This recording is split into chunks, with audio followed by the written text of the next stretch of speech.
શ્રી રાધાચરિત્રની કથાને આગળ વધારીએ. નારદજી પામ્યા વરદાન. દાઉજીના ભાવભર્યા આમંત્રણને અને રોહિણીમાના પ્રેમાગ્રહને વશ થઈને ભગવાન શ્યામસુંદર નારદજી સાથે અંદરના કક્ષમાં પધાર્યા અને બલરામ ભવનની મહેમાન ગતિ પણ માણી. પરંતુ ત્યાં ઉપસ્થિત સૌ કોઈના હૃદય પોતપોતાની રીતે એટલા ભાવમય અને વિવેશ હતા કે કોઈનામાંય ઔપચારિક રીતે કશું પણ બોલવા પૂછવાના હોશ ન હતા. જાણે કે પેલા દિવ્ય સ્વરૂપની છાયા ન પડી ગઈ હોય એમ સૌ અવાક અને નિસ્તબ્ધ હતા.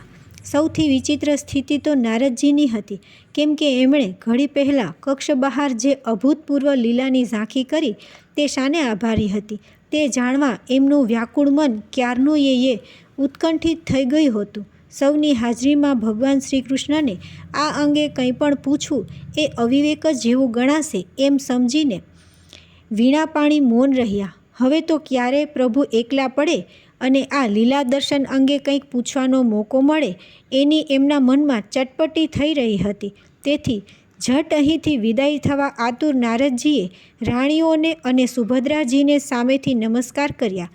રોહિણી દેવીના ક્ષેમકુશળ પૂછ્યા અને બલરામજીને સ્વસ્તિ વચન કહીને પ્રભુ સામે એવા ભાવથી જોયું કે જાણે પ્રસ્થાનની આજ્ઞા ન માગતા હોય. વાસુદેવે માતેશ્વરીનો ચરણ સ્પર્શ કરી જવાની અનુજ્ઞા યાચી અને પટરાણી સામે જોઈને એટલું જ કહ્યું, ચાલો નારદજીને આપણા આવાસે લઈ જઈશું. પછી ઊભી થઈ ગયેલી સર્વ રાણીઓ પર એક સ્મિતભરી નજર ફેંકીને જેવા ભગવાન નારદજીના ખભે હાથ મૂકીને આગળ વધ્યા કે સૌ રાણીઓ પણ રોહિણી માને પગે લાગી અને સુભદ્રાજીને વંદન કરીને ચૂપચાપ એમની પાછળ પાછળ કક્ષની બહાર નીકળી ગઈ. દેવર્ષિ નારદજીની મનોકામના સમજી ગયેલા અંતર્યામી એમને લઈને સીધા કૃષ્ણ ભવન તરફ આગળ વધ્યા. એટલે એકલા પટરાણી જ એમને અનુસર્યા. બાકીની રાણીઓ પોતપોતાના આવાસે ગઈ. સૂર્યાસ્ત થવા આડે હવે થોડો જ સમય બાકી રહ્યો હતો. તેથી કૃષ્ણ ભવનના કક્ષમાં ગયા બાદ દ્વારિકાધીશે પટરાણીને આજ્ઞા કરી કે તમે તમારા આવાસે જઈ રાત્રિ ભોજનની તૈયારી કરાવો. સાયં સ્નાન અને સંધ્યા પૂજાથી પરવારીને અમે તરત તમારા ભવન પર આવીએ છીએ. પતિની ઈચ્છા સમજી ગયેલા રૂકમણીજી નારદજીને વંદના કરી પોતાના આવાસે જવા રવાના થયા. અસ્તાચળમાં ઉતરી રહેલા ભગવાન સૂર્યનારાયણના દર્શન કરવા શ્રી કૃષ્ણ પોતાના હંમેશના નિયમ મુજબ પશ્ચિમ દિશાના ઝરૂખામાં જઈને ઊભા રહ્યા. એટલે હવે નારદજીને મનગમતી વાત કરવાનો સરસ મજાનો મોકો મળી ગયો. પ્રભુની પાછળ જઈને ઊભા રહેલા નારદજીએ બે હાથ જોડીને પાછળથી એટલું જ કહ્યું, પ્રભુ, કે તરત જ એમની સામે ફરી જઈને શ્યામસુંદરે ઝરૂખામાં ગોઠવેલા આસન પર બિરાજવા તેમને ઈશારો કર્યો. નારદજીએ આસન ગ્રહણ કર્યું. પછી પ્રભુ પણ આસનસ્થ થયા અને સસ્મિત વદને નારદજી સામે બોલ્યા, કહો ભક્ત શિરોમણી, શા સમાચાર છે? શ્રી નારદ ઉવાચ, પ્રભુ, સર્વત્ર સુખ શાંતિ છે. પરંતુ પ્રભુએ પૂછ્યું, કેમ પરંતુ? શી ઉપાધિ આવી પડી છે દેવલોકમાં? કેમ તમે અશાંત જણાવો છો દેવર્ષિ? જે હોય તે નિસંકોચ કહી દો.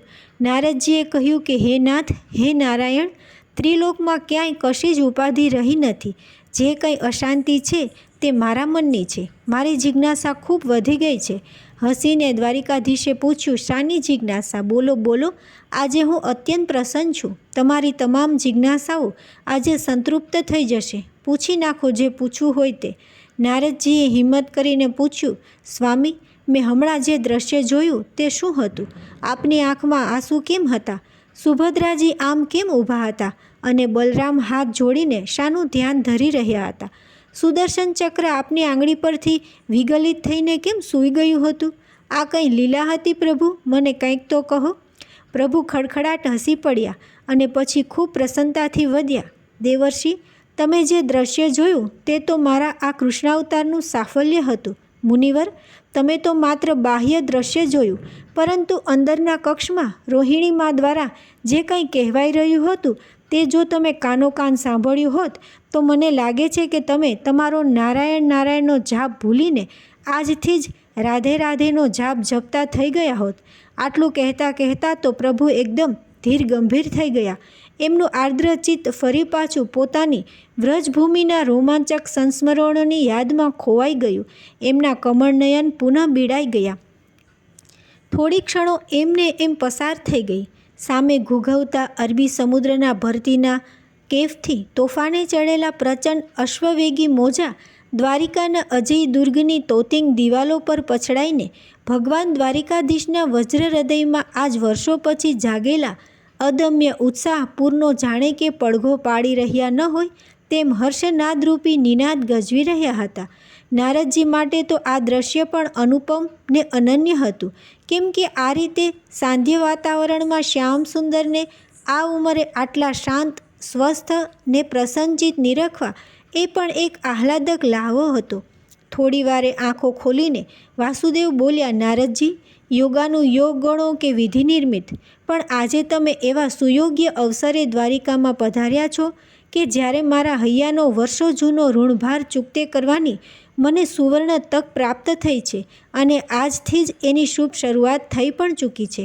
એમ કહીને પ્રભુએ પોતાના પરમ ભક્ત નારદને સંક્ષેપમાં સુજ્ઞાત કર્યા કે શું જાણવા માટે એમની રાણીઓ સંપ કરીને સમૂહમાં રોહિણીમાં પાસે ગઈ હતી, શા કારણે બહેન સુભદ્રા આ રીતે દ્વાર વચ્ચે ઊભી રહી હતી અને પોતે તથા બલરામ ક્યાં શુભ આશયથી ત્યાં નતમસ્તકે ઊભા રહ્યા હતા. આટલું કહી દીધા પછી ભક્તવત્સલ ભગવાને ભાવવિભોર થઈ જઈને ઉમેર્યું કે મુનિવર, માતેશ્વરી રોહિણી દેવીએ આ દ્વારિકાના રાજમહાલયમાં આજે મારી વાત્સલ્ય મૂર્તિ યશોદા મૈયાનો, મારા પ્રેમ ઘેલા નંદબાબાનો, મારી હૃદયેશ્વરી રાસેશ્વરી શ્રી રાધિકાનો અને વ્રજની મારી કેટલીય બાળ લીલાઓનો શબ્દદેહે એવો સાક્ષાત્કાર કરાવી દીધો કે આજ મને એમ લાગે છે કે જાણે મારું અવતાર કાર્ય સાર્થક થઈ ગયું.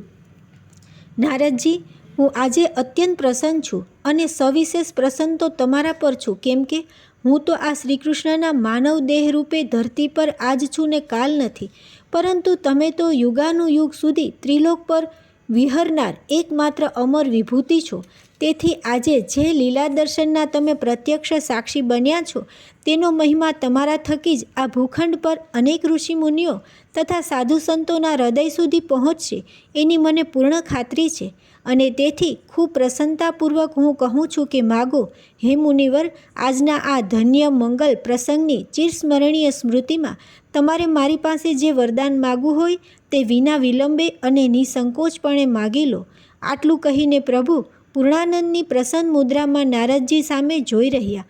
વિનમ્ર ભાવે નારદજી બોલ્યા, ભગવંત, બીજા તો કોઈ વરદાનની મને અપેક્ષા નથી.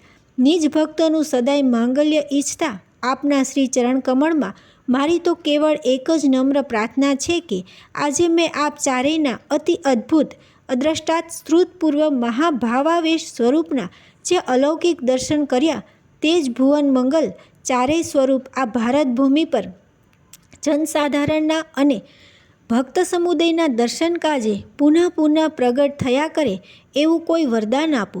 પ્રભુ, આગામી મહાપીડાકારી કળિયુગના કાળમાં આ પૃથ્વીલોકના માનવીઓએ હમણાં મેં નિરખેલ આપ ચારેયની સમૂહ ચતુર્મૂર્તિનું જો અવતરણ યા પ્રાગટ્ય કરવું હોય તો તેમણે કેવી જાતના તપ, સાધના, ભક્તિ કરવા જોઈએ તે આપ મને કૃપા કરીને જણાવો. સ્વામી, આજ મારે મન આપનું મોટામાં મોટું વરદાન ગણાશે. પરદુઃખ ભંજન નારદજીએ સમસ્ત માનવજાતના કલ્યાણની શુભ ભાવનાથી અભિવ્યક્ત કરેલી અભિલાષાથી પરમ કૃપાળુ પરમાત્મા ખૂબ જ પ્રસન્ન થયા અને બોલ્યા, ધન્ય છે નારદજી, તમારી પરોપકારી ભાવનાને ધન્ય છે. તમારી ચિંતા અને લાગણી હું સમજું છું. દ્વાપરયુગ તો હવે પૂરો થવા આવ્યો, પરંતુ ત્યાર પછી આવનારા કળિયુગમાં ત્રિવિધ તાપથી ત્રસ્ત અને રોગ અપમૃત્યુથી ગ્રસ્ત માનવજાતિ માટે સુખ, શાંતિ અને મુક્તિનો એકમાત્ર અમોઘ ઉપાય મારું ભક્તિયુક્ત શરણું છે.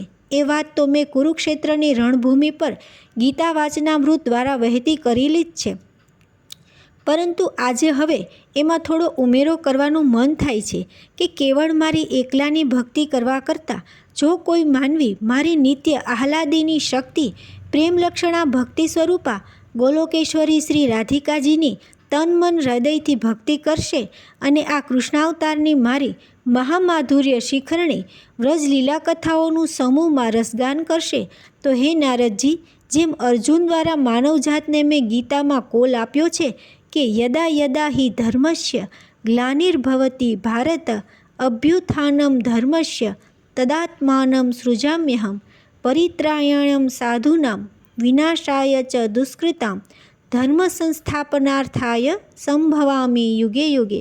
તેમ તમને આજે બીજો કોલ આપું છું કે હું જ્યાં પણ હોઈશ અને જે કોઈ સ્થિતિમાં હોઈશ ત્યાંથી તત્કાળ ને તત્ક્ષણ તેની તે સ્થિતિમાં એ કથાગાન સ્થળે ખેંચાઈ આવીશ કે જ્યાં મારી પ્રાણેશ્વરી નિત્ય નિકુંજેશ્વરી પરમેશ્વરી શ્રી રાધાજીની પવિત્ર મંગલ લીલા કથાનું રસામૃત વહેતું હશે. હે ભક્ત શિરોમણી નારદ, આજના અનુભવ પરથી તો હવેથી હું એટલું સુધી કહેવા ઉત્કંઠિત છું કે રા શબ્દ કુર્વત સ્વત્રો દદામી ભક્તિ ઉત્તમામ ધા શબ્દ કુર્વત પાશ્ચાદ્યામી શ્રવણ લોભતઃ. કોઈનાય મુખેથી કેવળ રા અક્ષર સાંભળીશ તો એ જ સમયે હું એનો મારો ઉત્તમ ભક્તિ પ્રેમ અર્પણ કરી દઈશ અને પછી ધા અક્ષરનું ઉચ્ચારણ થાય એ પહેલાં તો હું રાધાનું પૂરું નામ સંભળાવવાના લોભથી સ્વયં દોડીને ત્યાં પહોંચી જઈશ. આટલું બોલતા બોલતા તો અત્યંત ભાવાવેશમાં આવી ગયેલા નંદનંદન રાધારમણ કુંજવિહારી મુરલીધર ભગવાન શ્રી કૃષ્ણ આસન પરથી ઊભા થઈ ગયા અને વીણા પાણીના ખભે હાથ મૂકીને બોલ્યા, મુનિવર, આ તો મેં કેવળ મારી જ વાત કહી ને મારા પોતાના થકી આ દિવ્ય વચન આપ્યું, પરંતુ તમે જે મૂર્તિ ચાતુષ્યના પ્રાગટ્યની અભિલાષા વ્યક્ત કરી છે તે સંદર્ભમાં હવે હું તમને બીજું વચન આપું છું કે આગામી કળયુગમાં લવણ સમુદ્ર તટવર્તી નીલાચલ ક્ષેત્રમાં અમે ચારેય જણ, હું, બલરામ, સુભદ્રા અને સુદર્શન, તમે નિરખેલ સ્વરૂપમાં જ અવતારિત થઈને સદાય પ્રકાશમાન રહીશું. અને પ્રભુએ જ્યાં આટલું વરદાન આપ્યું કે તે જ ક્ષણે જાણે યોગેશ્વર શ્રી કૃષ્ણની આ અમૂર વાણીને ગગનભેદી હર્ષનાથથી આવકારતો ને વધાવતો ન હોય તે રીતે રાજમહાલયના દેવાલયનો સુવર્ણ ઘંટ સંધ્યા આરતીનું આહ્વાન કરતો રણઝણી ઉઠ્યો. પ્રભુએ અને પ્રભુભક્ત નારદજીએ દેવાલયની દિશામાં બંને હાથ જોડીને ત્યાં બિરાજેલ ઈષ્ટદેવની મૂર્તિને નમસ્કાર કર્યા અને હવે ઝટપટ સાયં સ્નાન તથા સંધ્યા પૂજાથી પરવારી જવા ઉતાવળ કરી, જેથી ભોજન ગૃહે ક્યારનાય રાહ જોઈને બેસી રહેલા રૂકમણીજીને બોલાવવા આવવાની તસદી ન લેવી પડે. ભોજનાદિથી પરવારીને દ્વારિકાનાથ આજે કેટલાય દિવસો પછી રૂકમણી આવાસે ખૂબ નિરાતે બેઠા અને પટરાણીની ઉપસ્થિતિમાં દેવર્ષિ નારદ સાથે હળવો વાર્તા વિનોદ કરવા લાગ્યા. નારદજી તો રમતા રામ ને ફરતા રામ, વળી એ તો ત્રિલોકના ખબરદાર, ખબરપત્રી, ભગવાન જે પૂછે તેનો ઉત્તર એમના હોઠ પર જ હોય એવા તો એ હાજર જવાબી, આકાશ પાતાળ અને ધરતીની છેલ્લામાં છેલ્લી માહિતીનો એમને પાસે ભંડાર ભર્યો હોય, તેથી એમની વાતો સાંભળવાની ખૂબ મજા આવે. આ સદભાગ્ય આજે રૂકમણીને પ્રાપ્ત થયું એટલે એમના આનંદનો કોઈ પાર નહોતો. તેઓ ખૂબ રસપૂર્વક અને એક ધ્યાનથી ભક્ત અને ભગવાન વચ્ચેનો સંવાદ સાંભળી રહ્યા હતા. ત્યાં તો મુખ્ય સેવિકાએ અંદર આવવાની રજા માગી અને જણાવ્યું કે તાતશ્રીના મહેલેથી કોઈ સંદેશવાહક આવ્યો છે અને મહારાજને તાત્કાલિક મળવા માગે છે.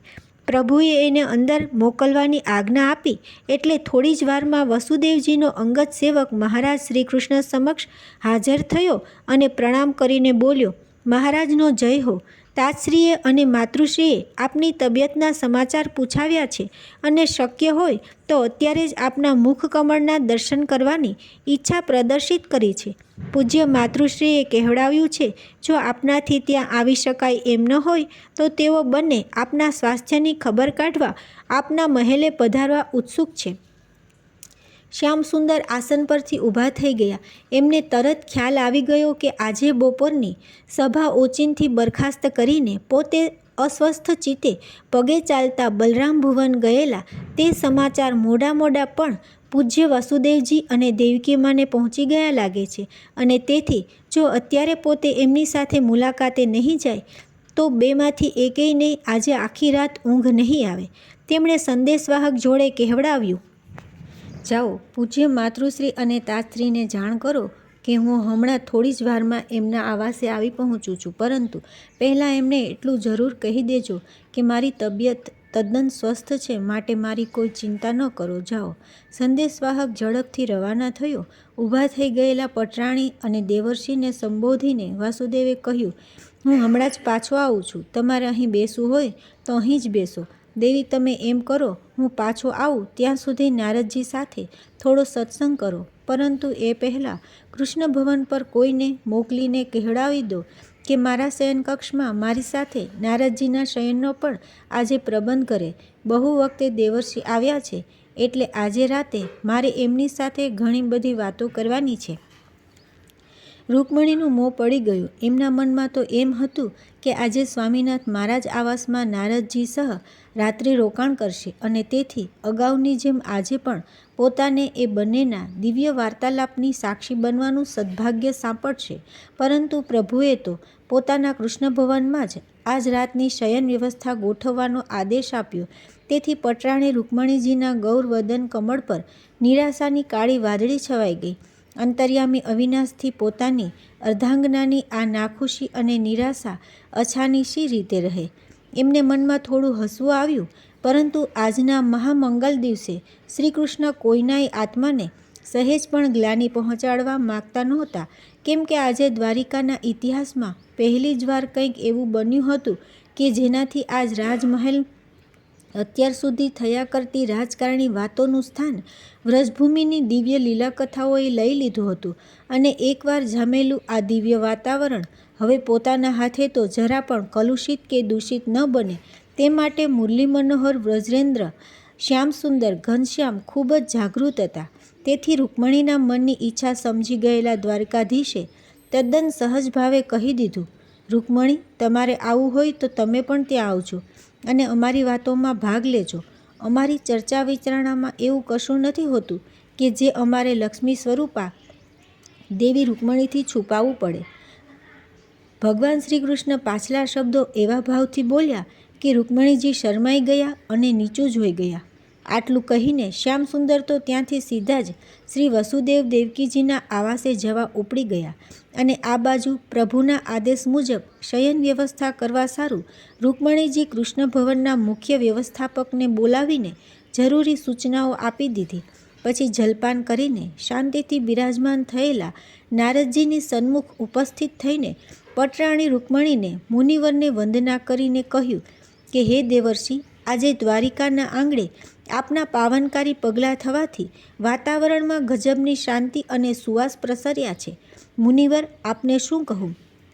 આજે કેટલાય મહિનાઓ પછી અમે દ્વારિકાના શ્રીકૃષ્ણને આટલા પ્રસન્નચિત, સ્વસ્થ અને આનંદી જોયા છે. બાકી તો તમારાથી ક્યાં કશું અજાણ્યું છે. આ યાદવ કુળના નબીરાઓ તો પ્રભુની આટલા વર્ષોની સાધના સિદ્ધિ અને શાક પર પાણી ફેરવવા કેવા કેવા કુકર્મો કરી રહ્યા છે. રૂકમણીથી નિશ્વાસ નખાઈ ગયો.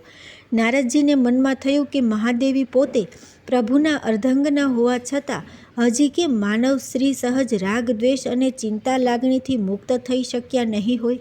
જે કમનસીબ વિનાશકારી દુર્ઘટના કાળ નિર્મિત અને વિધિ નિર્ણિત છે તેને રોકવાનું સામર્થ્ય તો ખુદ યોગેશ્વર શ્રી કૃષ્ણમાં પણ નથી. તો પછી શા માટે દેવી આટલા બધા દુઃખી થઈને બળાપો કરતા હશે? દેવલોકથી પધારેલા નારદજીને રૂકમણી જેવા દેવલોકવાસી પુણ્યાત્મામાં પ્રવેશી ગયેલા માનવ સ્વભાવવશ નબળાઈ જોઈને થોડું દુઃખ થયું. પરંતુ નારદજી વધુ દુઃખી થાય એ પહેલાં તો પુનઃ સ્વસ્થ અને સજાગ થઈ ગયેલા પટરાણીએ પ્રભુની અનુપસ્થિતિમાં અત્યારે નારદજી સાથે એકાંતમાં થોડી વાતચીત કરવાનો જે સુઅવસર પ્રાપ્ત થયો છે તેનો પૂરેપૂરો સદુપયોગ કરી દેવા પાકો મનસૂબો કરી લીધો. સહેજ હસીને રૂકમણીજી બોલ્યા, દેવર્ષિ, એક સવાલ પૂછું? તમારા સ્વભાવ મુજબ તમે પ્રભુને પૂછ્યું તો હશે જ કે તમે આવ્યા ત્યારે તેઓ માતેશ્વરી રોહિણીમાના આવાસની બહાર છાનામાના સંતાઈને કેમ ઊભા હતા અને શું સાંભળી રહ્યા હતા? મારે એટલું જ જાણવાની ઈચ્છા છે કે તમારા આ પ્રશ્નના જવાબમાં સ્વામીએ શું કહ્યું? તમને વાંધો ન હોય તો મને કહેશો? ચતુર નારદજી પટરાણીના પ્રશ્નનો મર્મ પામી ગયા, પરંતુ તેઓ પણ ક્યાં ગાંજ્યા જાય એમ હતા. પૂર્ણ સાવધાનીથી તેમણે ઉત્તર આપ્યો, દેવીજી, હજી તો મને એ પ્રભુ કંઈ પણ પૂછવાનો મોકો જ ક્યાં મળ્યો છે.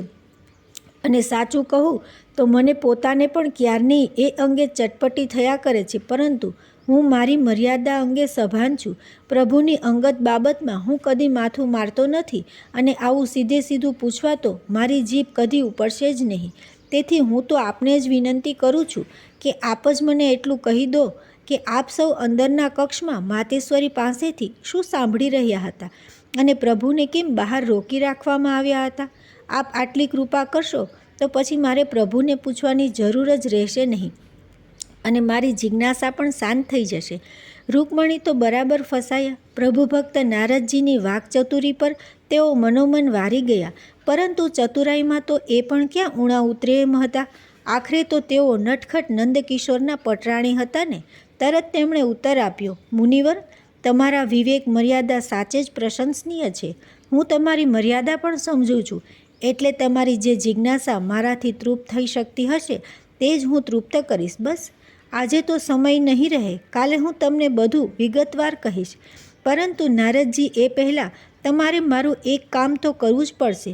પ્રભુ પાછા આવે એ પહેલાં તમે વચન આપો કે મારું આટલું કામ તો તમે જરૂરથી કરી આપશો.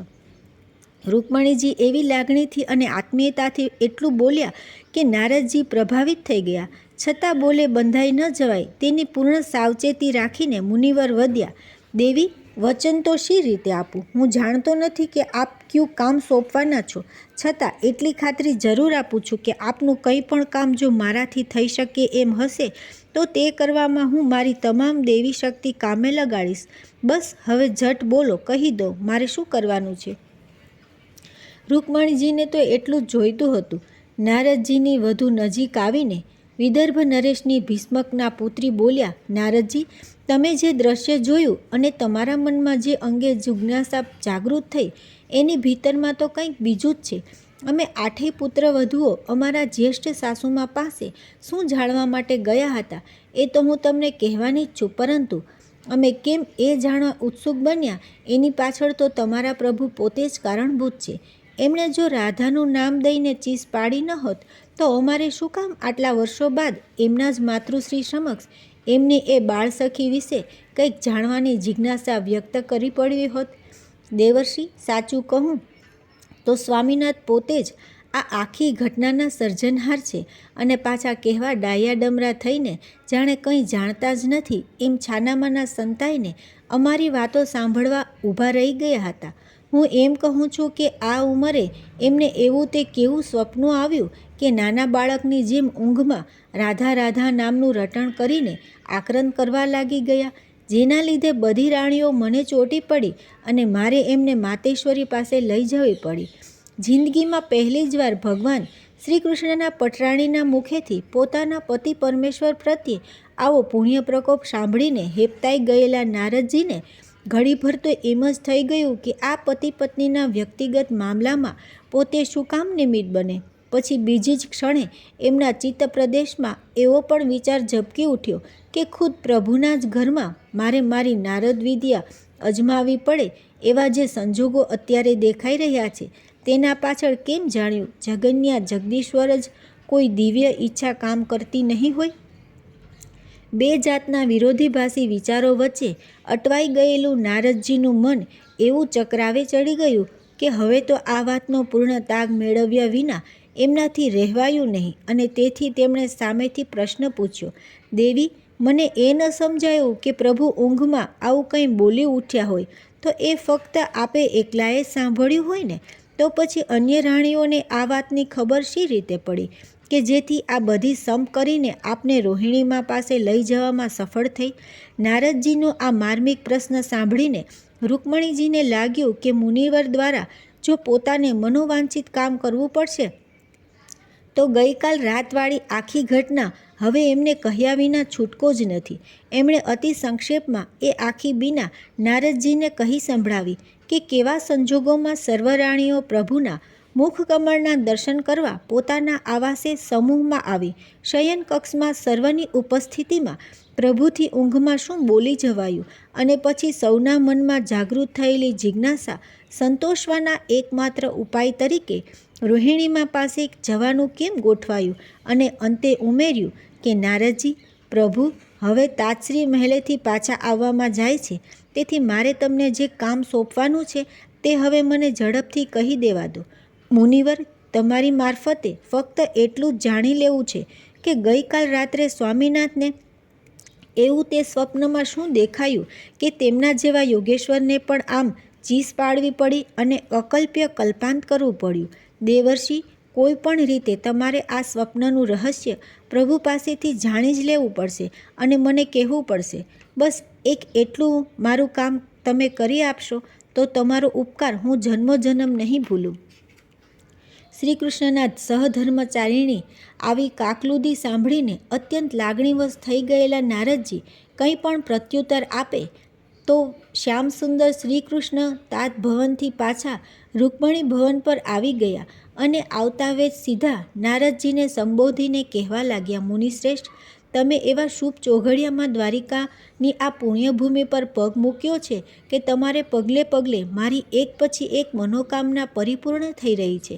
અત્યારની જ વાત કરું તો પૂજ્ય તાતશ્રી અને માતૃશ્રીએ જ્યારે જાણ્યું કે તમે દ્વારિકામાં અત્યારે વિદ્યમાન છો ત્યારે એમણે ઘણા સમય પૂર્વે મનમાં કરી રાખેલો એક સંકલ્પ મારી આગળ વ્યક્ત કર્યો. એમની ઈચ્છા દ્વારિકાના રાજ પ્રાંગણમાં એક નવગ્રહ શાંતિ અનુષ્ઠાન યોજવાની છે, જેથી નવગ્રહો પૈકી કોઈ પણ ગ્રહની અશુભ યા વક્ર નજર એમના પરિવાર પર પડતી હોય તો તેનું શમન થાય અને સતી ગાંધારીએ મને આપેલ શાપનું કંઈક અંશે વિમોચન પણ થાય. આટલું કહીને પ્રભુ સહેજ મલકાયા, આંખો બંધ કરીને મનમાં કંઈક ગણગણ્યા અને પછી ઉત્સાહથી બોલ્યા, દેવર્ષિ, માતતાતની આ અંતિમ અભિલાષા મારે પરિપૂર્ણ કરવી જ જોઈએ. તેમની ખુદની એવી ઈચ્છા છે કે આ શાંતિ યજ્ઞનું આચાર્ય પદ તમે શોભાવો. 9 દિવસ સુધી ચાલનારા આ નવગ્રહ શાંતિ યજ્ઞમાં તમારી ઉપસ્થિતિ અને અધ્યક્ષતા હશે તો ન કેવળ બ્રાહ્મણ વર્ગને બલકે કુલગુરુશ્રીને તથા જે કોઈ સાધુ સંતો અને ઋષિમુનિઓ આ યાદવ રાજ્યની વિશાળ સીમાઓ વચ્ચે વસે છે તે તમામને તમારા અનુપમ જ્ઞાનનો અને અલભ્ય માર્ગદર્શનનો લાભ મળશે. હું કાલે જ કુલગુરુને મળીને આ યજ્ઞનું શુભ મુહૂર્ત જોડાવું છું અને એ અંગેની જાહેરાત સમગ્ર રાજ્યમાં તાબડતોબ કરવાની રાજઆજ્ઞા પણ પ્રસારિત કરું છું. પરંતુ એ પહેલાં તમારી સંમતિ પ્રાપ્ત કરવી મારા માટે અનિવાર્ય થઈ પડે છે. બોલો, હમણાં બીજે ક્યાંય જવાનું તો નથી ને? પ્રભુની વિનમ્ર વાણી સાંભળીને ગદગદ થઈ ગયેલા નારદજી બોલ્યા, પ્રભુ, આપને મારી સંમતિ પૂછવાની હોય અને તે પણ આવા શુભ કાર્યમાં? આપે તો મને આજ્ઞા જ કરવાની હોય. મારા એવા ધનભાગ્ય અને ધનઘડી ક્યાંથી કે આપના સાનિધ્યમાં આ દ્વારિકાપુરીમાં થઈ રહેલા કોઈ પણ ધર્મ કાર્યમાં મારી ઉપસ્થિતિ હોય? નાથ, આપ કહેશો તે જવાબદારી સંભાળવાની મારી સંપૂર્ણ સંમતિ છે. આજ્ઞા કરો. દ્વારિકાધીશ આટલું સાંભળીને અત્યંત પ્રસન્ન થયા અને પટરાણી સામે જોઈને બોલ્યા, શયન વ્યવસ્થાની સૂચના અપાઈ ગઈ હશે તો ચાલો આપણે ત્યાં જ જઈએ અને નિરાંતે બેસીને વાતો કરીએ. કહીને પ્રભુ અગ્રગામી થયા અને એમની પાછળ જ નારદજી તથા રૂકમણી પણ કૃષ્ણ ભવન તરફ જવા અનુગામી થયા. શ્રી રાધા શુભ નામનું અવની પર ગુણગાન, પ્રગટ થશે શ્રી કૃષ્ણ ત્યાં, આપ્યું એ વરદાન. ધન્ય થયા નારદ, કીધું નવરાત્રિ રોકાણ, દ્વારિકાના પ્રાંગણે અનુપમ ઉત્સવ લહાણ. રાધે રાધે.